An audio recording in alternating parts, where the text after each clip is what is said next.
So this is going to be one that I'm going to be reading from. I just hand wrote this out during my break, so it's going to be just me reading from a piece of paper. If you're not into that, just go ahead and scroll.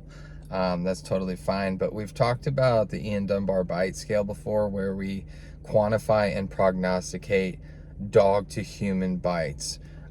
We don't quantify and prognosticate the same way when it's dog to dog. I will say once the length of the canine tooth gets deeper and deeper, and then you have dogs like kill shaking, like you have dogs shaking the other dog, then, you know, we're determining that the dog is dangerous, okay? So the other thing that Dr. Ian Dunbar talks about in some of his videos online is that, like, it's really unnerving when dogs bite other dogs around the neck and face, particularly the neck.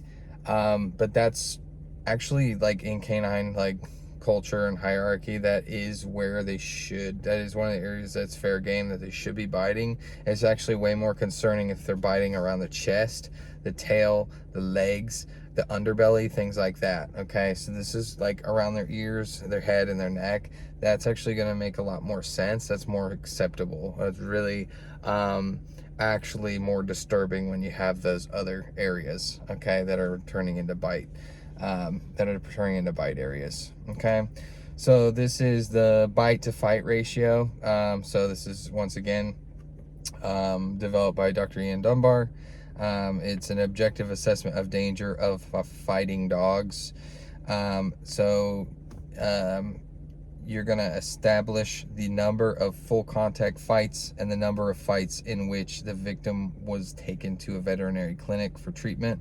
The ratio between the number of fights and the number of bites, i.e. damage done, will indicate the level of bite inhibition and whether or not the dog is dangerous. So you've got two, this is a binary thing. Number one, not dangerous. Many fights, but no opponent admitted to vet for treatment. Excellent prognosis. The dog has extremely reliable bite inhibition since it has never damaged another dog in numerous fights. Dog is unlikely to damage other dogs in future fights. The dog is not dangerous. Rehabilitate pronto with oodles of classical conditioning. I love how he talks. Oodles. Oodles of classical conditioning and basic training to build dogs' confidence around other dogs. The vast majority of fighting dogs are not dangerous. 2, this is the other option.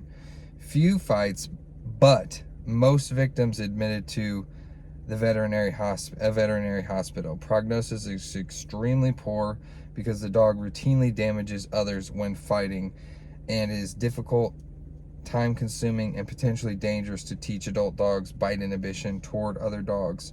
Dog is highly likely to damage other dogs in future fights.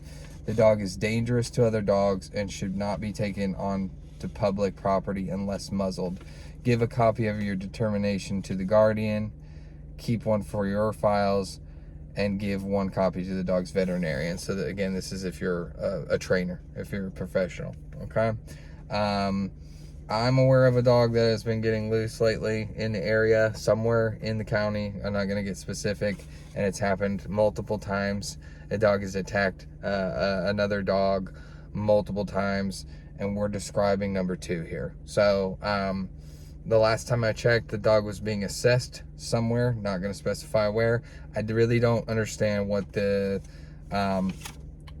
assessment is. Like, we can make that assessment right here, right now, okay?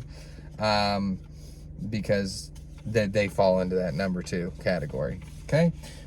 So anyway, on my lunch break here at 2:30 in the morning, I just wanted to go over that, and if you stuck with it, I appreciate you watching.